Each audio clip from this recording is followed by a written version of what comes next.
So I just read a couple of stories for one of my English classes, and I have some thoughts on them that I'd like to share. I'm going to try my hardest not to spoil the shit out of either of these stories, so if you're at all interested in reading them, I'd suggest you do that first. With that, let's just jump right in.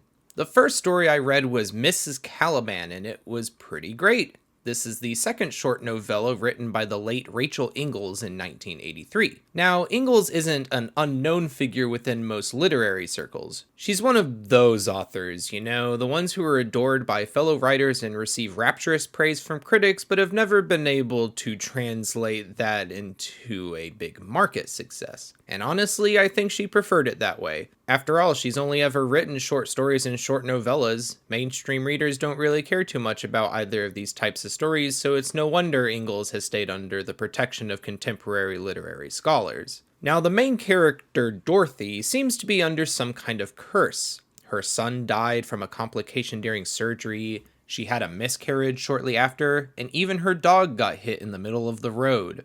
This isn't even mentioning her husband's obvious infidelity and utter dismissal of Dorothy altogether. She even appears to suffer from some kind of hallucinations wherein she hears people on the radio or on the television speaking to her directly, only to go back to normal the next second. Needless to say, Dorothy has had a difficult life. That is, until one day when a big, sexy frog man shows up in her kitchen one evening, running away from the scientists that had been experimenting on him. These two form a particularly close relationship, and yes, they do fuck. The story continues exploring Dorothy and her relationships with Larry, the frog guy, and others around her. What Ingalls does in Miss Caliban is that she plays with the reader's sense of ambiguity. Now, I do have to clarify, ambiguity doesn't equate confusing. All ambiguity means in a literary sense is that the story has multiple interpretations that can be supported by information in the text. That's not to say ambiguity can't be confusing, but they're still not the same thing. And despite having such a ridiculous premise, there's a lot of dense material in this very short novella. The New Directions publication company reprint of the novella is only 111 pages long, and there's not a single wasted word in the entire book. The story isn't so much about Dorothy and Larry's relationship, but about Dorothy's struggle to accept reality and move on from the past. Dorothy constantly plays the victim in everything, and nothing is ever her own fault. This gives the reader a sense that Dorothy is completely innocent and that anything bad that happens in the story is a result of outside forces around her, but not Dorothy herself.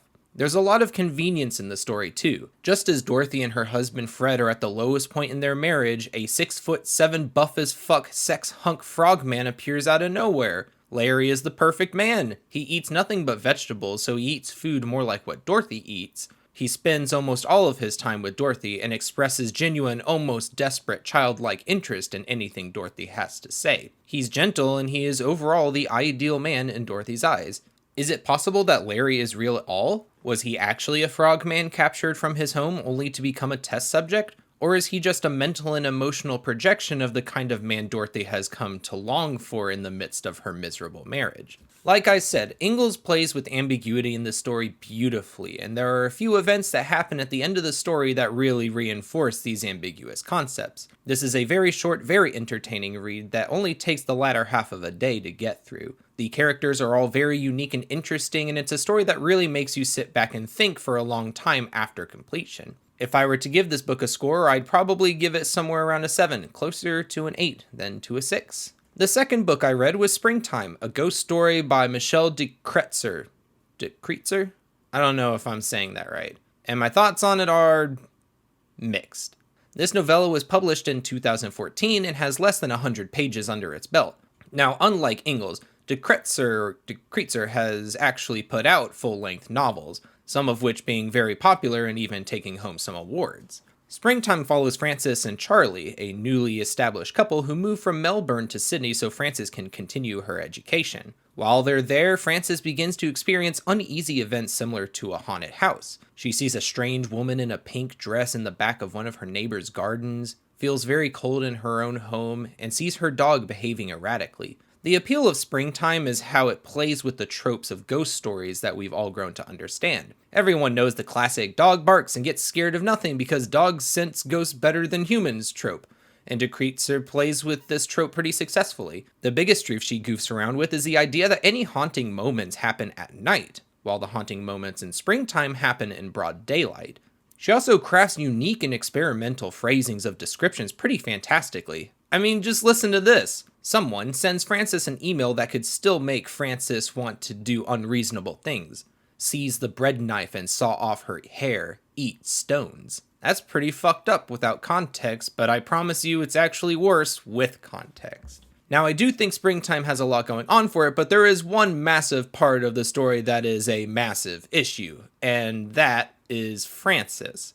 She's pretty insufferable. Dorothy was insufferable in her own way, but the reader is at least given plenty of reasons to have sympathy for her. Frances, on the other hand, is just a selfish bitch. She doesn't really seem to care much about how her actions affect those around her. This isn't really a spoiler since it's revealed pretty early on in the book, but Frances and Charlie's relationship was founded on cheating and infidelity, which is, not a cute how we met kind of story. She adopts a dog whom she is specifically told doesn't interact well with kids. Charlie has a kid, and Frances just adopts the dog anyway because she doesn't plan on having kids of her own. She's also very presumptuous about the nature of other characters, including Charlie, often making herself look like an asshole.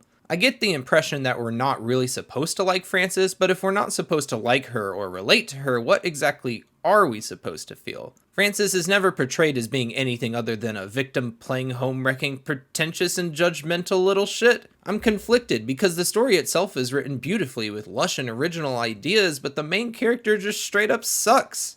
And at the same time, I don't know what I'd change about her. Frances is a deliberately unlikable character, which is fine. What bothers me is that she doesn't actually learn anything by the end of the book. By all accounts, she is still the exact same person from front to back, which can work sometimes if the other characters around her change as a result, but they don't. Springtime is still a fascinating read, it just has very little to offer in terms of satisfaction in its characters and growth. If I had to rate this one, I'd probably give it a 5 out of 10. Straight down the middle. I hope you guys enjoyed my thoughts on these books, and I'd recommend everyone go read them regardless of how I personally feel about any of them. They're both super short and it won't take long at all. I have 2 other books from this class that I'm going to make a video of once I'm finished reading those as well.